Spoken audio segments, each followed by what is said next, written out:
Well, good day everybody, and welcome to my channel Whiskey Journey. First of all, guys, Happy New Year. I hope that you all had a fantastic New Year and also a safe one. I've been quite busy over the last couple of weeks just with Christmas and with work as well, and also just spending time with family and friends, eating lots of food and all that sort of stuff. I meant to release this particular video probably about a week ago, but I never got around to recording it. So today I'm just looking at my favorite whiskey of 2023.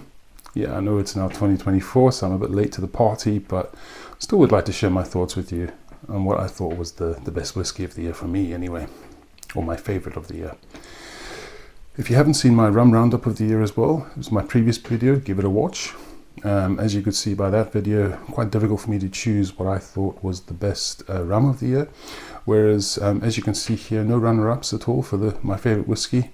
This particular whiskey that's just sitting in the glass really stood out in my opinion, and for me, a favorite whiskey of the year has to be special, and I thought that this one was particularly special because it's a spirit from a distillery that I'm not I don't find their releases that impressive at all from the ones that I've tried, and it's an independent bottling, and it just absolutely blew me away because it was way better than anything I've had from the distillery, and it has an amazing character. I'll just reveal it then, shall I? So my favorite whiskey of the year for 2023 is this bottle, and it's from independent bottler Whiskey Sponge, and it's the Jura 27-year-old. Now, just nosing this straight away, you get pear droplets, concentrated pear, but this waxiness, waxy apples that really translates onto the palate. Probably the most, one of the best mouthfeels I've had, it is the best mouthfeel I've had for 2023. Incredible waxiness on the palate, similar to that of Clynelish. But it delivers a lot more than that. You get this lovely beeswax element as well on the palate.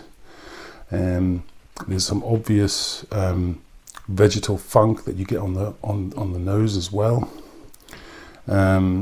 It's got a coastalness to it as well, seashells, sea spray, excuse me, which you get on the nose and also on the palate. Comes across as quite herbal as well in part, because the dram changes constantly in the glass. I'm getting I even get some industrial tones as well. There's smoke there as well, especially on the palate, leading into the finish.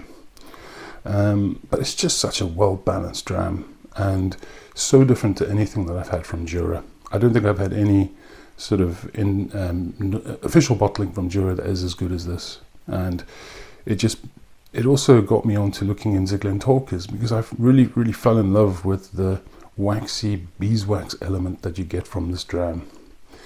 Obviously, at the time of my review, your thoughts change over time. But obviously, when I review a bottle, I've still got the rest of the bottle to drink, and this one for me just gets better and better and better. And when I first opened it up, I wasn't particularly impressed, but it just throughout the whole course of the bottle just got better and better. And now this is my bottle kill. So this is my final dram, and my first bottle kill of the year for 2024 anyway. So just on the nose, I'll just do a quick rundown.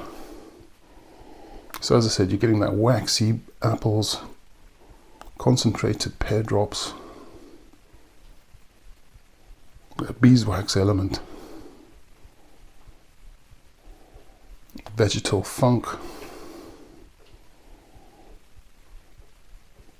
definitely some mineral character as well, some stony pebbles, and some smoke in the background as well. Just a beautiful nose, and we'll just go straight onto the palate.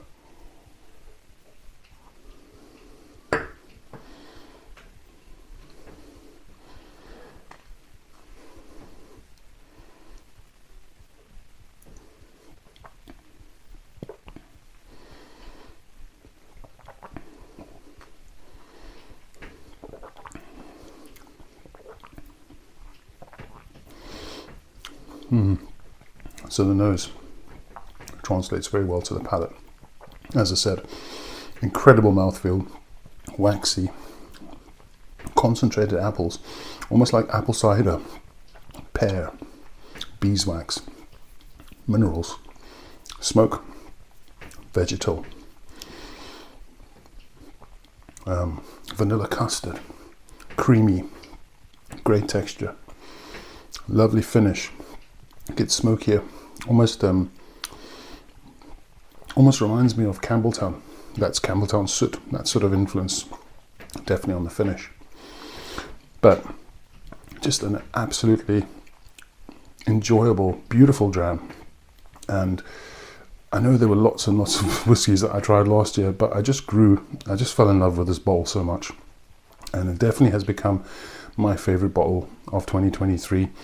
I mean, I've had samples as well, which were also absolutely incredible, but I don't think it's really fair to rate a sample as my favorite whiskey of the year, mainly because, you know, you get to know a bottle over time, and as you go down the bottle, it changes. Normally it changes either for good or for bad, usually in my experience for the good.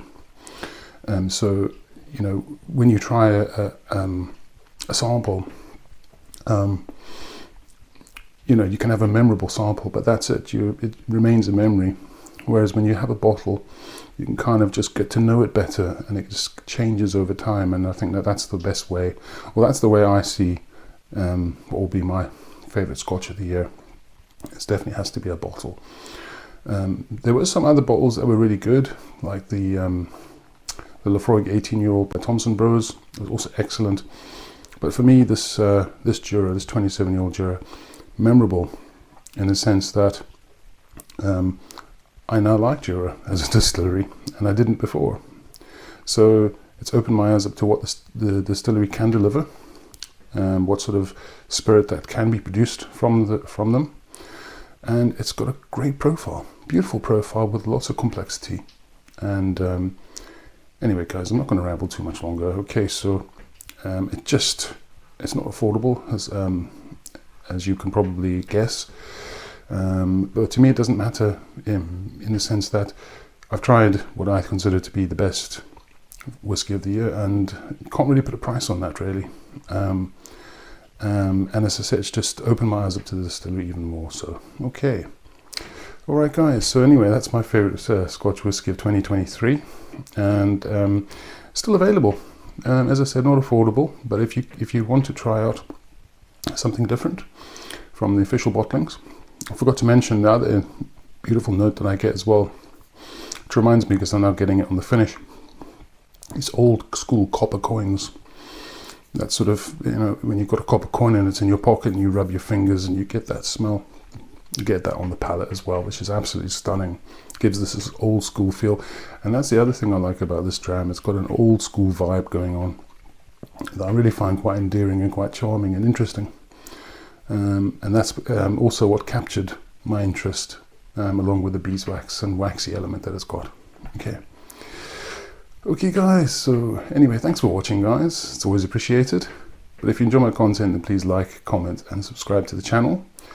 But yeah, nothing much else to say, folks, except have a fantastic day and also a great start to the new year. And I look forward to sharing some more reviews with you very soon. Okay, take care, guys. Cheers.